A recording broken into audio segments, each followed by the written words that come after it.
Hello, everyone, and welcome to episode 7 of season 5. If you have just joined, my name is Robyn of @ATiredWitch Everywhere, and normally I'm joined by Maria of Maria the Arcane Everywhere, but unfortunately she is still out sick. But if you do stick through with us on this episode, I will be joined by Bobby of The Uncorked Witch to talk about witchcraft and therapy overlapping. And there's still a chance, if you're listening to this on the day it came out or directly after, to join us on Saturday, April 20th? Yeah, April 20th for our class on Grimoire Magic with Laura Derbyshire. That is going to be hosted at 11 a.m. Pacific Standard Time. It's available for everyone, library tier and up. And if you're interested in it, but you can't actually make the class, remember that it is going to be available to watch back at any time after the class. And if you are interested in the class, but you are not interested in the Patreon, it is also available on our Eventbrite page. So we hope to see you there.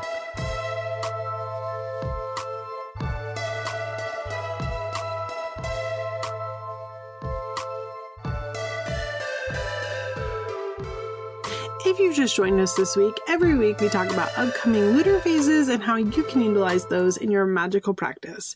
Now, that being said, the closest significant lunar phase to the day that this comes out is going to be on April 23rd.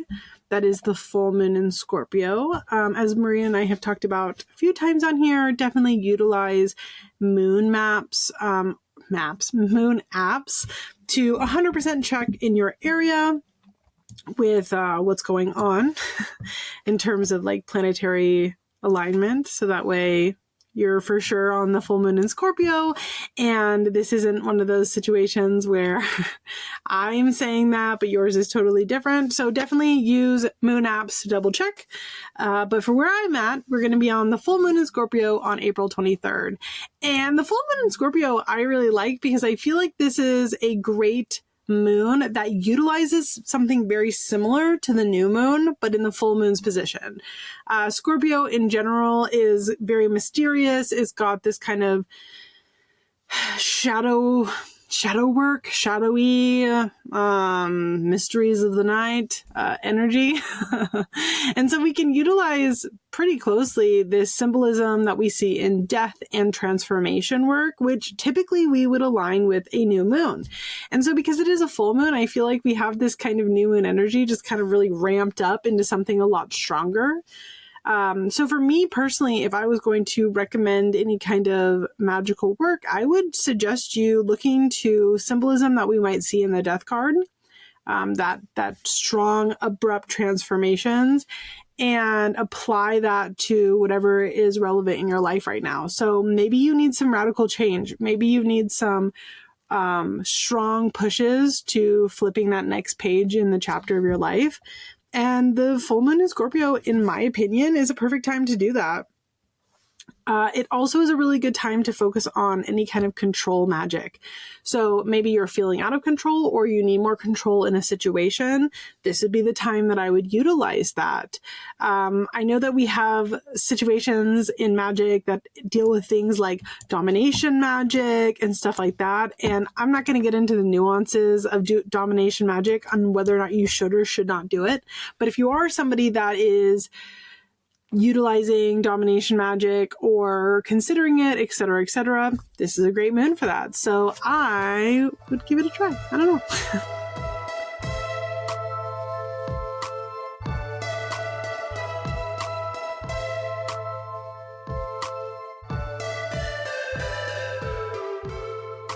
So every single week, Maria and I typically talk about tarot cards and we unpack them. And over the last season, we have been focusing on themes and tarot cards that might represent those themes that maybe you didn't necessarily think about.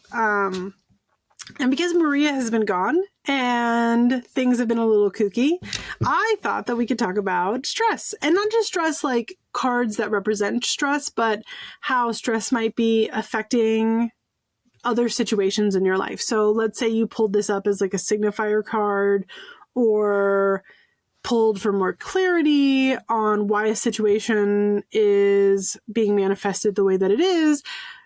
those kind of stress things, factors affecting it. I don't know. I hope that makes sense. So that being said, the first card that I picked for this situation is the Seven of Swords. Typically, we see the Seven of Swords as like a deceit card, that there is situations where either we're lying to ourselves or people are lying to us. Often it's like the thief card, right?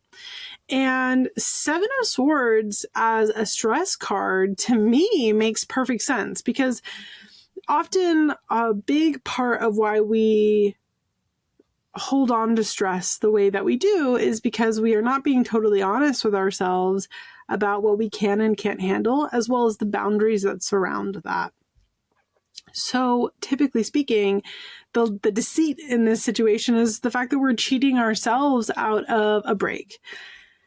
And sometimes we have to create these bigger boundaries, right? We have to be able to say to the people or experiences, whatever you want to call it, around us that, hey, this is causing me a lot of stress and I need to lessen the load. And what does that look like, right? So I don't know, if this is being pulled up as a signifier, the Seven of Swords to me would definitely be a huge indicator that I need to be evaluating my relationship with everything around me, and if I'm being totally honest about whether I can or cannot handle something. The next card I picked for this, which is like pretty similar, is the Ten of Wands. And the Ten of Wands is like, we see this visual representation of the character in the card holding this huge pile of sticks and it being very hard. And typically we see this card as a keep going. You're almost to the end. Yes, you're overworked right now, but it's almost over. And when it comes to stress, this card to me is a really good signifier that our stress is almost over. So it's that first and foremost acknowledgement of the fact that we are just burdened with this massive stress, but it does come up as a reminder that the stress is almost over. We're almost at a point that we can ask for and acknowledge more breaks, which is really important. And that when it is over, to maybe not overload ourselves with a huge pile once again that is going to be burdensome and not giving ourselves that much needed break. And the last card that I picked for this is the Nine of Swords. The Nine of Swords is a nightmare card. It is a card that talks about fear and anxiety, and what causes more stress than fear and anxiety.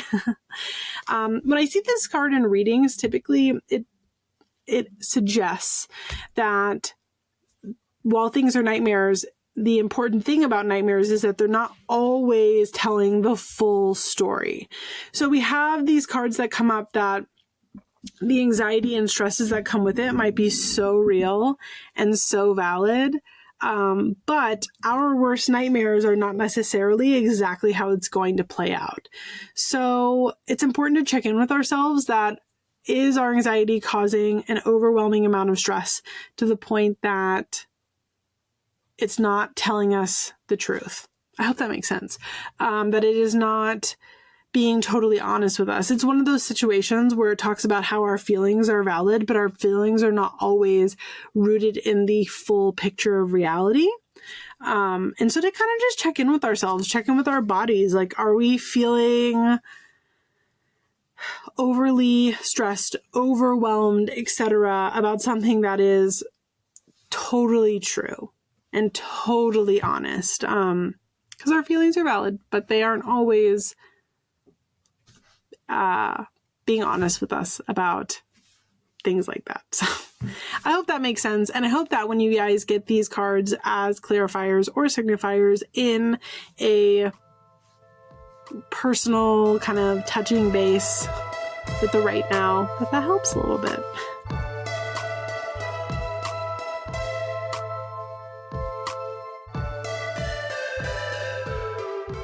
Well, as I said earlier in this episode, I do have a guest today. I am joined by Bobby to talk about witchcraft and therapy. Bobby, would you like to introduce yourself to our listeners? Yeah, of course. I'm Bobby, pronouns they, them. I am a clinical mental health intern right now, so full transparency. You can find me at Uncorked Witch, although I am very unofficial on all social media platforms.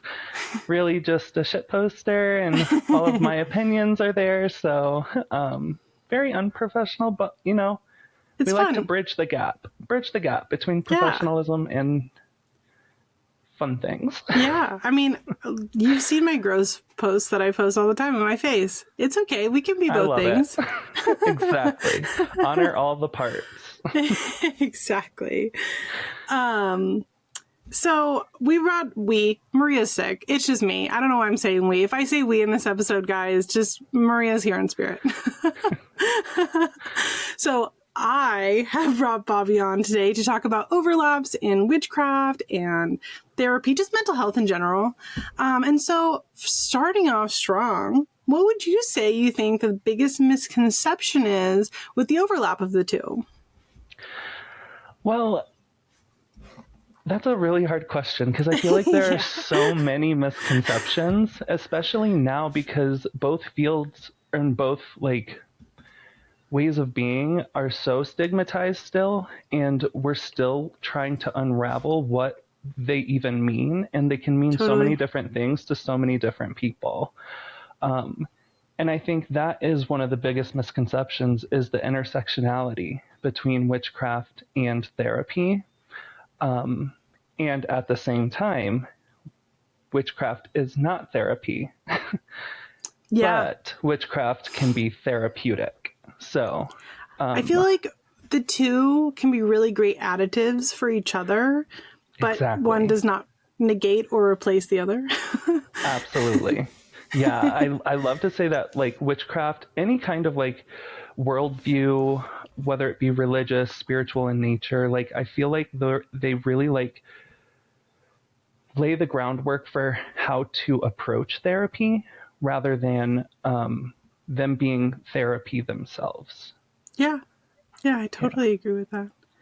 Yeah.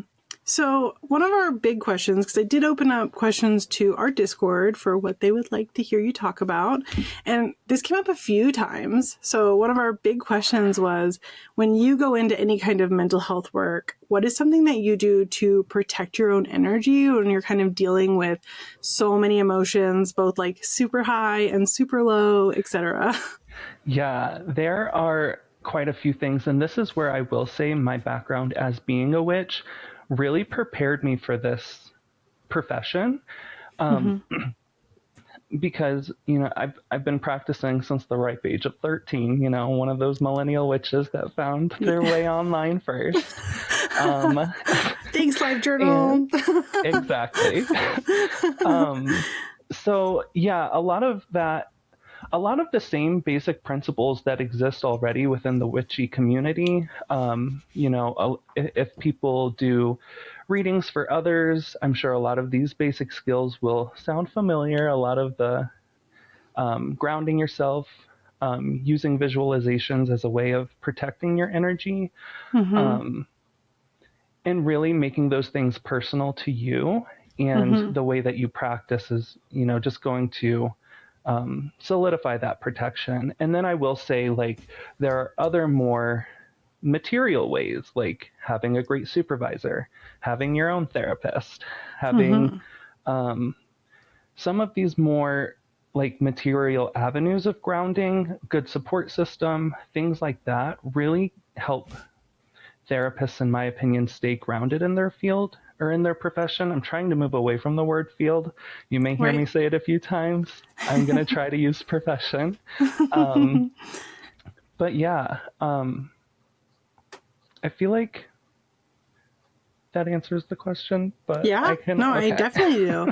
I think that, I talked about this a few times on the podcast. I used to be a mental health counselor as well. And I think that creating boundaries is also really important, and having that skill, because it is a skill, boundaries are a skill, is just so important.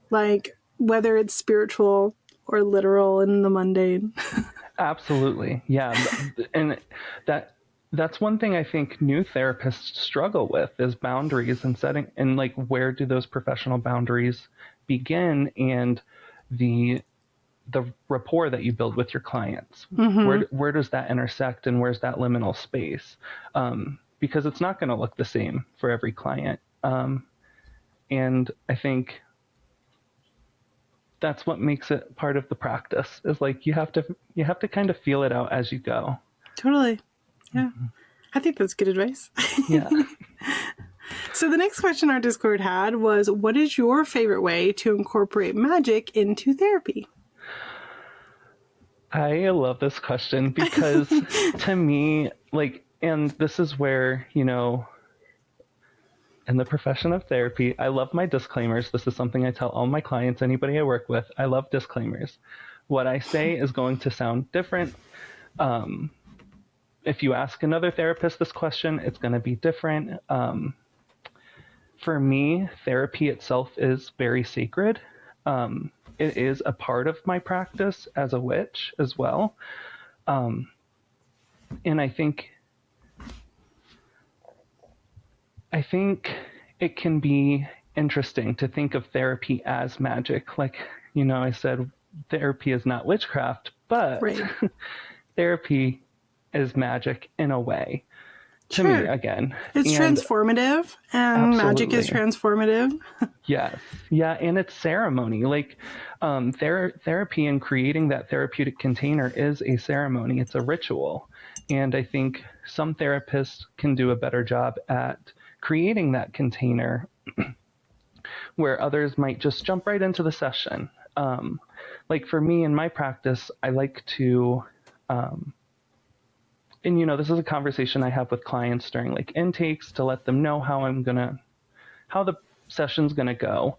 But right. Like really like setting the tone. Like when a client comes in, I'm not going to ask them right away, how are you doing? I'm going to say, let's set the container. Let's create the space. Take a couple grounding breaths together. It may look like lighting a candle to open up that space. It's very ritualistic for me. And I think magic intersects with that a lot, because a therapist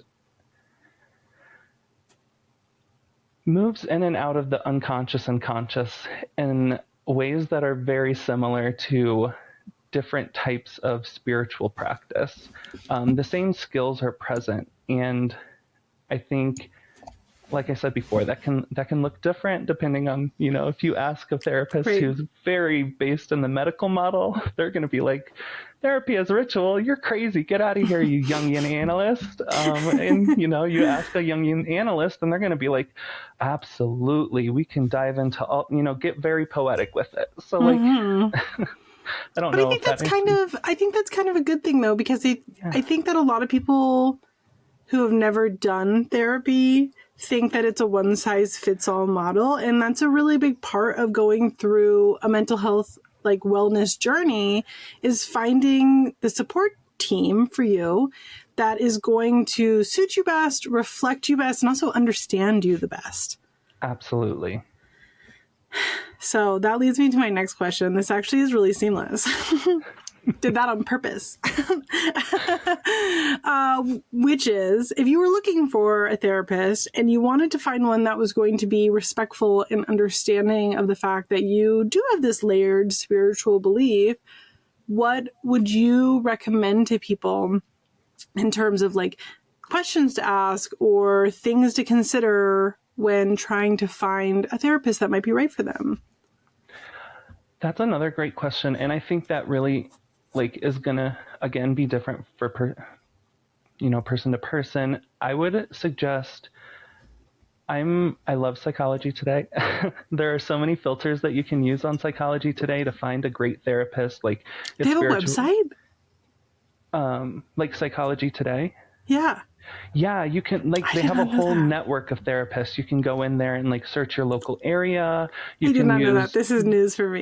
It's amazing. It's amazing for therapists too, because it really helps us like the same way not every client is going to click with a therapist. Not every therapist is going to click with a client. And totally, like on Psychology Today, there are a lot of tags that you can filter. Like if spirituality is something that's really important to you, you can put that in and find a therapist who knows, again, you might, you know, it can be a little gray, and you might want to weed out the therapist that, you know, just you know, there are a lot of like Christian therapists who are very, very you show Christian. up to therapy on the first day, you use the spirituality like filter, you show up and you're like, so let's talk about the demon in my basement, and they're like, oh, that's not very God of you.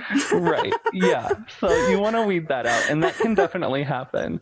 But I think resources like Psychology Today can really help save people a lot of time when it comes to like just Googling like therapists in my area, and then getting everybody's website and having to do this deep dive.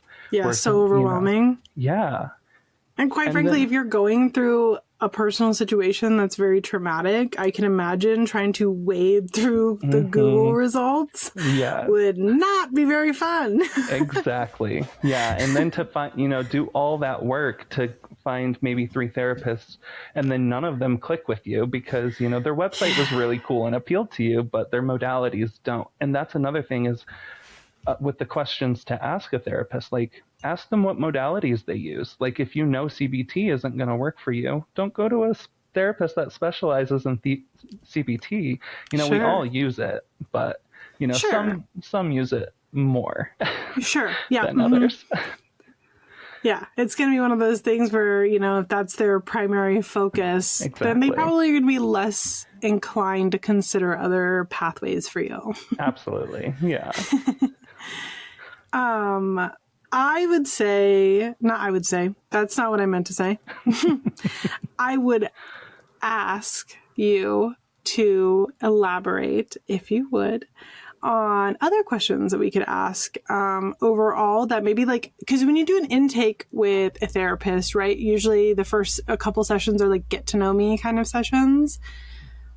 Do you have something specific that you would like recommend that somebody like brought up that's like, oh, I'm trying to think of how to word this. It's gentle to like be like, instead of like walking in the room, be like, I practice witchcraft. How maybe we could phrase that in a way that is testing the waters, but also isn't outright being like, you know, especially when we go back to that Christian using the spiritual hashtag, they're not going to think that you're like demonic.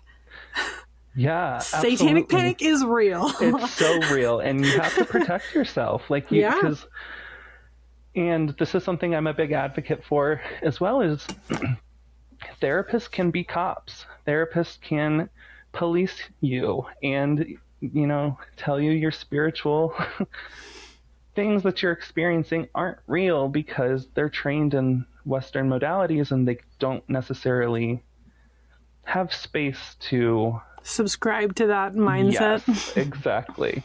So like, I would definitely just suggest doing that, dipping the toes in. If you're not comfortable outright saying, I'm a witch, I need a therapist who is going to accept these beliefs and at least try to understand my worldview, I need you to be upfront and tell me, because if that's not the case, then I need to go find another therapist. But I also understand sometimes people seeking therapy don't have those, you know, interpersonal skills to advocate for themselves quite yet. And it can be scary, you know. I think going back to the question of stigma, there's so much even mystery surrounding the profession of a therapist. Like, who is a therapist? They're a licensed medical professional, but they're also human. And, you know, like... Human have biases. Exactly. And their own worldview based off of experience. Yes, exactly. And that's going to come through in the therapeutic space in some ways. That's when ruptures happen and we have to repair and we have to talk about it. But yeah, to go back to the initial question, like, just if you're not quite comfortable outright asking, dip your toes in. Ask how, you know, you could ask, have they done any research into Jungian modalities? That's a great way to dip your toe. You know, I have my own reservations about Jung. At the same time, still one of the relevant psychotherapists that kind of paved the way for modern witchy therapists and gave us space and language to use in professional situations. You could ask how comfortable they are with dream work, how comfortable they are with metaphor, and all of this. We could create a list of ways that you could do it. I feel like the most powerful would be just what way works best for you and what language can you use to kind of dance around it a little bit. Again, if being blunt with it isn't your isn't in your wheelhouse. Exactly. So that kind of leads us again really seamlessly into our next question. Speaking of young, what are your thoughts and feelings on shadow work? I have a lot of conflicting thoughts and feelings on shadow work. I think a lot of people do. Yes. I love shadow work. I love the idea of it. I think there are a lot of nuances involved because of how pop culture kind of grabbed a hold of it. Sure. And it kind of evolved. Not saying Jung's perspective on shadow work was necessarily free of any kind of controversy. I'm sure, if people have read on Jung, you can be aware of those controversies. But at the same time, I don't think shadow work is any different from parts work. IFS, internal family systems, like if you really kind of like break down the semantics of it, shadow work is recognizing those different parts of self, the ones that we like to pretend don't exist, or we like to block out or repress, and they can express in different ways that can really impact people's daily lives. And that's where it turns into the whole world of diagnosis, and we could talk about that, but I have lots of thoughts and opinions about a lot of different things, but I'm trying to stay focused on the question. I'm also a neurospicy therapy witchy person, so if I go on a little bit of tangents, that's why. But yeah. Well, everybody who listens to this podcast has listened to my soapbox rants that come out of nowhere. So if they have, held my hand this long through the podcasting journey, nobody listening will be surprised. I love that.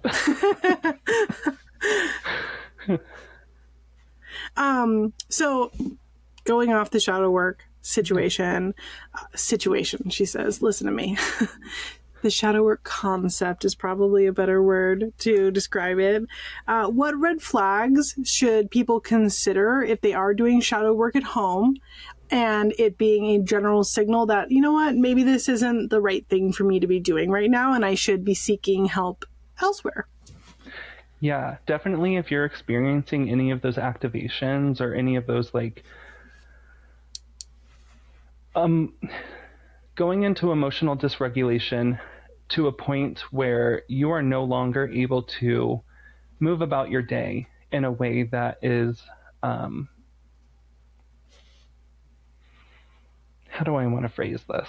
If your quality of life is going away, you should probably seek out somebody, therapist, to help maneuver through that shadow work with. If there are parts that have been repressed or shadow aspects that have been repressed for so long, they can manifest or express in ways that can look very intense.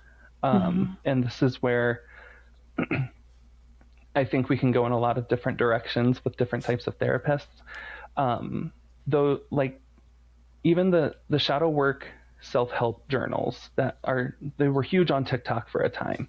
I think they're great, and I think it can be helpful to work through those workbooks with a therapist rather than trying to do it yourself.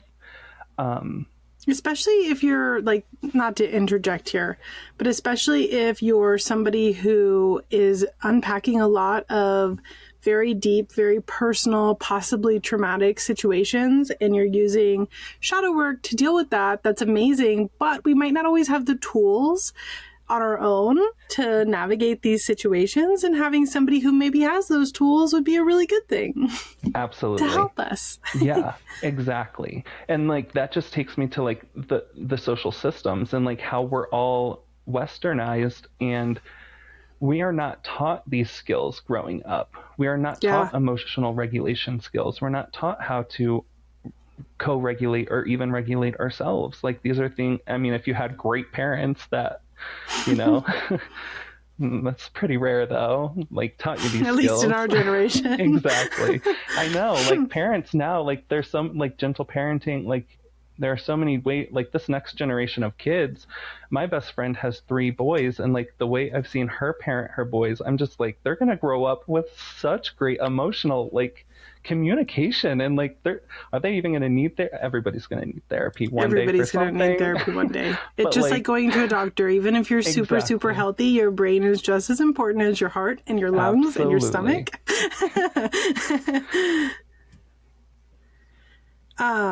Okay, well, overall, that's all the questions I have for you.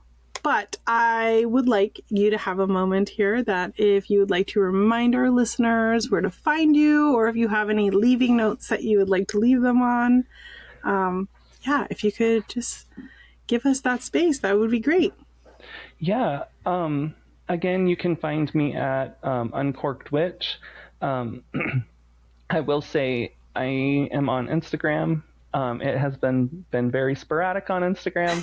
You might get something, you might not. I have been very active on Threads, but over there it's a very not professional space. And yeah, I think this is such a rich and deep topic, and I feel like we could talk for hours on it. Totally. And I guess I would leave with like,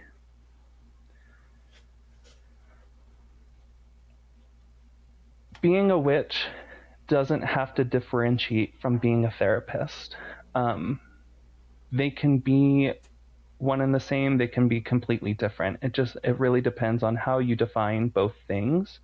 And to me, like, a witch is somebody who practices a craft and channels their own inherent magic through it.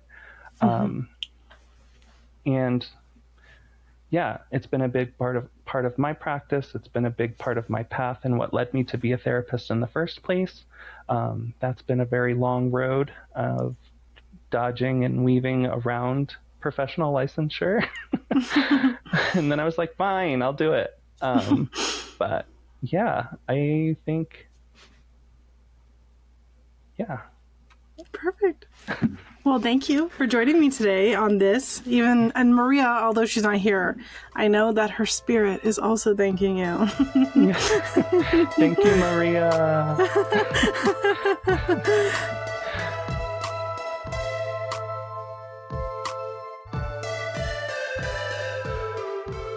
So, because Maria's not here this week, I'm not going to be doing stirring, not stirring the way that we normally do it.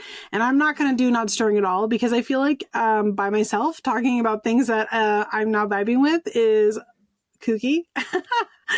So instead, I just want to talk about something that is making me really happy that maybe will make you happy too. I don't know. So I know we talked about the Discord last time, blah, blah, blah. I'm not going to like totally gas up the Discord again. Although if you aren't a part of it, you should be because everyone in there is amazing. We are doing though. So like what I want to talk about is happening in the Discord, but I want to talk about it on a personal level. We are doing something that is called 75 Soft. I don't know if you guys are familiar with 75 Hard. It is a fitness and diet challenge that is really hard. That's why it's called 75 Hard.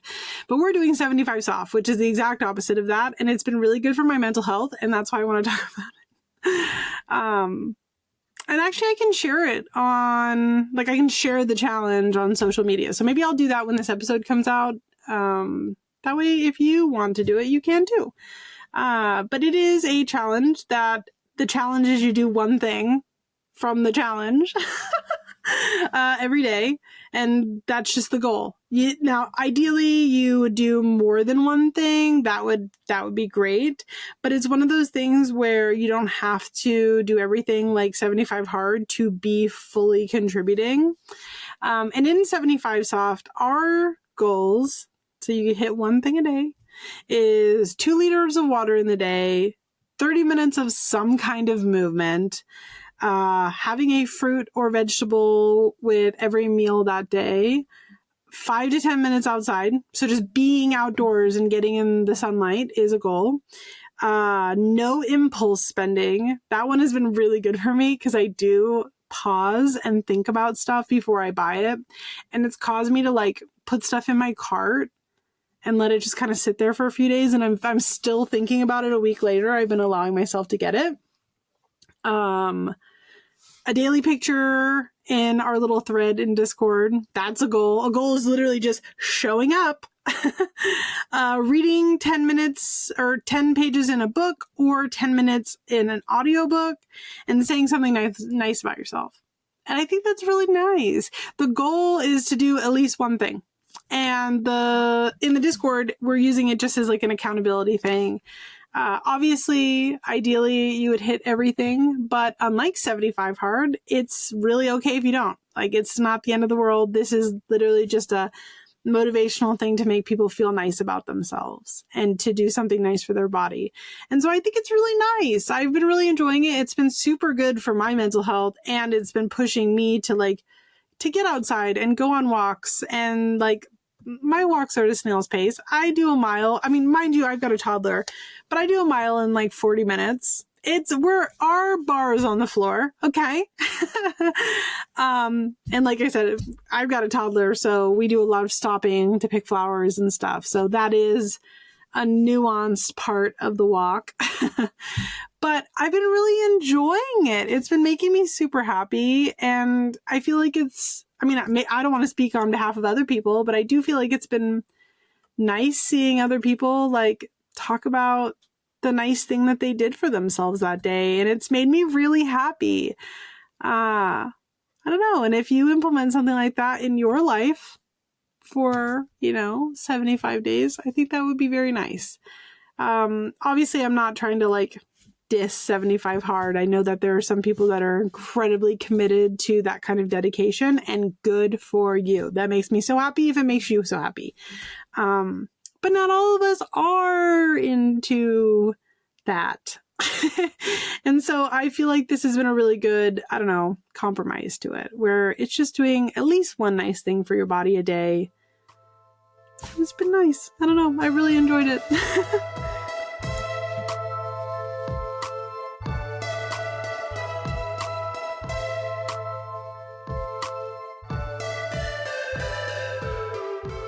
If you've just joined us this week, every week we talk about creators that we are loving right now. This could be businesses, artists, other podcasters, books, kind of just whatever. And that being said, although Maria's not here, we still are also taking listener submissions. So this week, the creator that I'm loving right now, because I'm the only one here, so I'm the only one who's talking, is a creator called Toodles. The name will be in the caption, but they're a potter. That I got sent, that I am obsessed with. And I know that nobody is surprised in the slightest bit that I would choose pottery. This is the Black and Gold Tarot deck of Maria. Mine is pottery. But they do these really, really cute little mugs that have faces on them. And they just they're so sweet. And they have the one specifically that I got sent that I was like, yes, I need to have that. Is like a little mug that has mushrooms growing out of the mug and like a little sweet face. And I'm just totally obsessed. Like absolutely obsessed. I want one. This will be another case of I want it. And so therefore I will not be getting it because I'm going to smash that buy button and it will be sold out. But you never know. Who knows? Maybe I'll get one. And our listener submission this week is a creator called pinky.and.the.bear. And they are also a potter. Sorry, everyone. This is a pottery heavy episode. And the pinky.and.the.bear specifically, I'm trying to pull this up because I don't want to misquote myself, but they make like little vases and like ring holders and stuff, but what we got sent is like a little fox and little toadstools that they're living under, and it's got like that golden glaze on things. Oh, it's literally so cute. I don't think it's called a glaze. It's an overglaze. I don't know what it's called, but like that gold finish that pottery sometimes can have. It's very, very cute. I really love it. I think that everyone should have one, but yet again, this has got like 40,000 likes on it. So there is no way that I'll be smashing the buy button and actually getting it. But a girl can dream. They also have little lights underneath the toadstools, which I think is, I don't know, amazing, fantastic, little dangly charms. We're here for it. Anyway, I want them, and I hope that you guys get those things if you want them too, or you're going to be like me and you're going to hit the buy button and it's not going to happen. So fingers crossed. Oh, and if you are somebody who has found a shop or a creator or a business, a book, whatever that you think that the community would like to hear, shoot us a link on Instagram, shoot us an email. Like, I hope you do, because we would like to share it.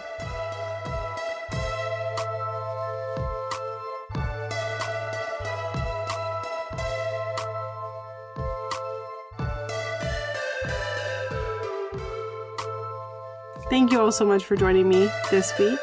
I hope to see you again on Friday, April 26th for our Coffee Talk episode. I will be having a special guest because I am requiring Maria to take an extra week off, which is going to be pretty exciting. Becky Gallantine's going to hang out with me.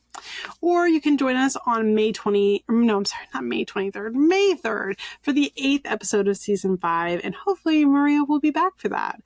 You can keep an eye out on our social media or head to our website, coffeeandcauldrons.com, to find out more information or see what we're up to. And don't forget to join us on April 20th. So tomorrow, if you're listening on the day this comes out, for our class on Grimoire Magic with Laura Derbyshire of the Boer Hair.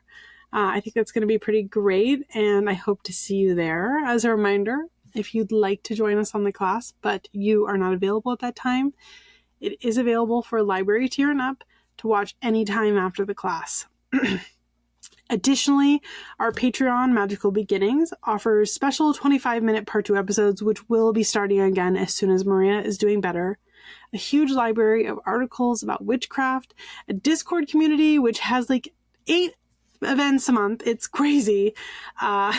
There's so much going on there, and we would really like to have you for those events, as well as just everyday discussions, both witchy and mundane. We have a lot happening.